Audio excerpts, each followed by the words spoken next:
बच्चू कडू यांच्या मोर्चाला परवानगी। संभाजीनगर पोलिसांकडून मोर्चाला अखेर परवानगी देण्यात आलेली आहे। 35 अटींसह या मोर्चाला परवानगी देण्यात आलेली आहे। यापूर्वी बच्चू कडू यांच्या मोर्चाला परवानगी मिळणार का असा प्रश्न उपस्थित झालेला होता। मिळाला नाही तरी देखील आपण मोर्चावरती ठाम असल्याचं ते म्हणालेले होते। मात्र संभाजीनगर पोलिसांकडून मोर्चाला अखेर परवानगी मिळाली आणि 35 अटींसह मोर्चालाही परवानगी देण्यात आलेली आहे।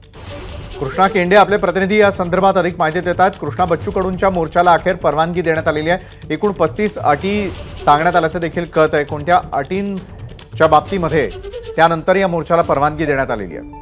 बच्चू कडू यांच्या मोर्चाला परवानगी 2 दिवसापूर्वीच या ठिकाणी देण्यात आल्याचं पोलिसांनी सांगितलंय। तसं पत्र देखील पोलिसांनी या ठिकाणी दिलेलं आहे। मात्र 35 अटी या सगळ्या मोर्चाला घालण्यात आलेल्या आहेत आणि अटी शर्तीसह ही परवानगी देण्यात आलेली आहे। आता सध्या बच्चू कडू हे ज्या ठिकाणाहून मोर्चा सुरू होणार आहे त्या ठिकाणावर पोहोचलेले आहेत आणि त्यांना या ठिकाणी इथे जे लोक आहेत त्यांच्या वतीनं त्यांना मानवंदना या ठिकाणी देण्यात आलेली, म्हणजे त्यांना सॅल्यूट करण्यात आलेला आहे। आणि त्यानंतर आता काही वेळातच या ठिकाणी ते जिथून मोर्चा सुरू होतो त्या ठिकाणाहून पोहोचतील आणि एक गाडीमधून ते प्रवास करतील आणि त्यांनी एक अल्टिमेटम दिलेला आहे की 4 वाजेपर्यंत सरकारनं या ठिकाणी त्यांच्या मागण्या मान्य केल्या नाही तर सरकारमध्ये जी युती आहे त्या युतीमधून बाहेर पडायचं काय याचा निर्णय घेऊ।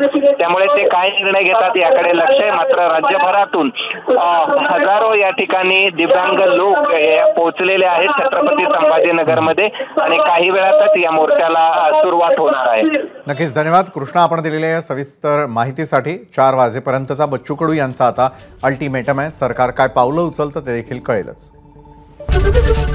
एबीपी माझा, उघडा डोळे बघा नीट।